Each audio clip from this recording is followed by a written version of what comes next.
火山法皇のその後。光る君へに学ぶ日本史。出家しても陰行を繰り返す。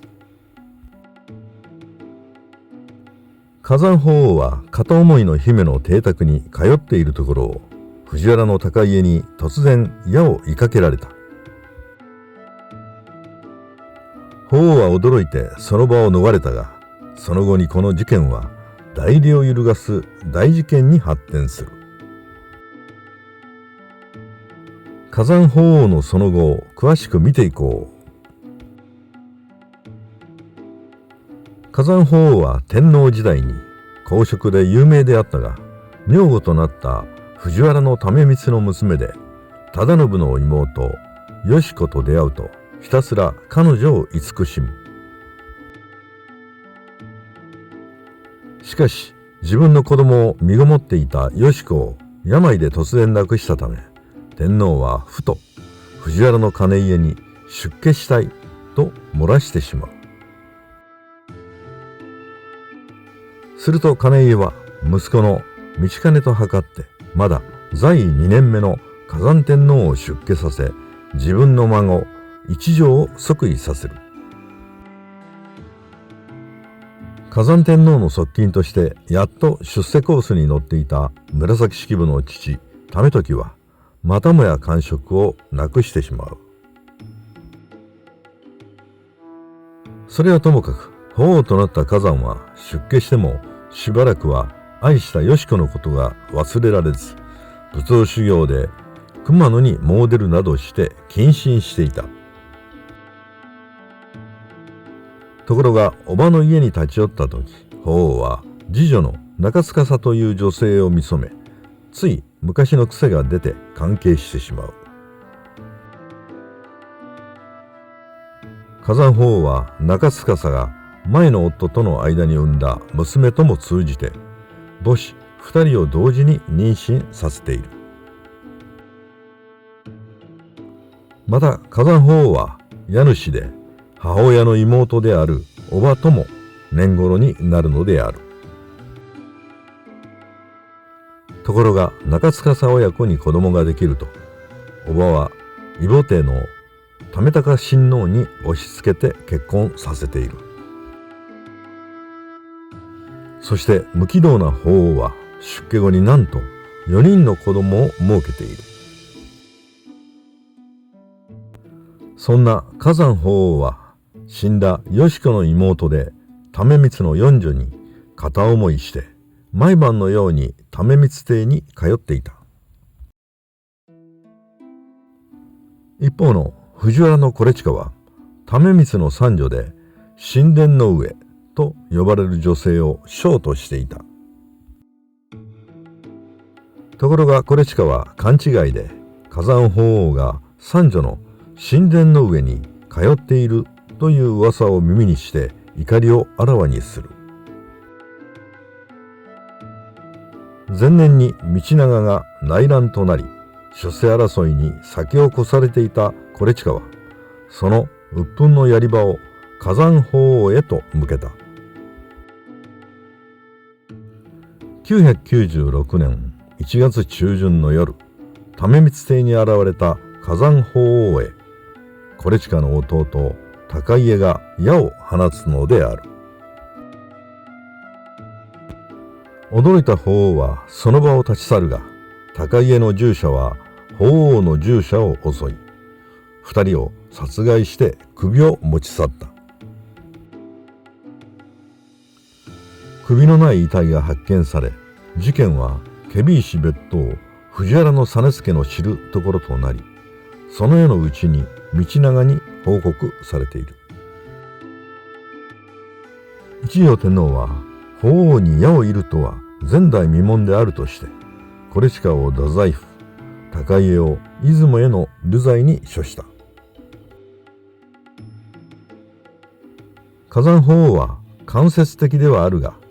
惟親と高家を敗北に導いたことになり、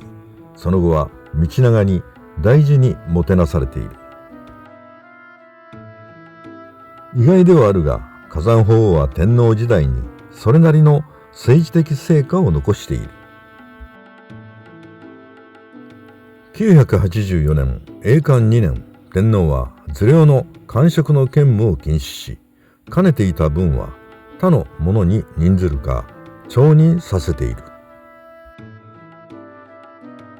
その他諸々協力の禁止や荘園整理の令などの法令も出している。また同年に割れ銭を嫌うことの停止も法令として打ち出した。何しろ権限大法という貨幣が発行されて20年以上が経過していた。欠けたり割れたりして破損した貨幣が多く、流通しにくくなったために人々に避けようという風潮があった。そのため天皇は割れ銭が貨幣の物流を妨げることのないように手を打っている。さらに986年寛和2年に国家法を制定し、都を対象にして物価安定のための施策を行っている。効果は薄かったようだが、気功が多い人物としてのイメージが大きすぎるあまり、崋山天皇が多くの施策を実施していたのは誠に意外である。また崋山天皇が出家して法皇になった後に巡った場所は西国33所として伝わっている。西国33所巡礼は二府五県の33カ所の札所寺院と3カ所の番外寺院からなる観音霊場の巡礼である。崋山法皇は奈良時代から伝わる観音霊場33カ所の法印を石棺に収めた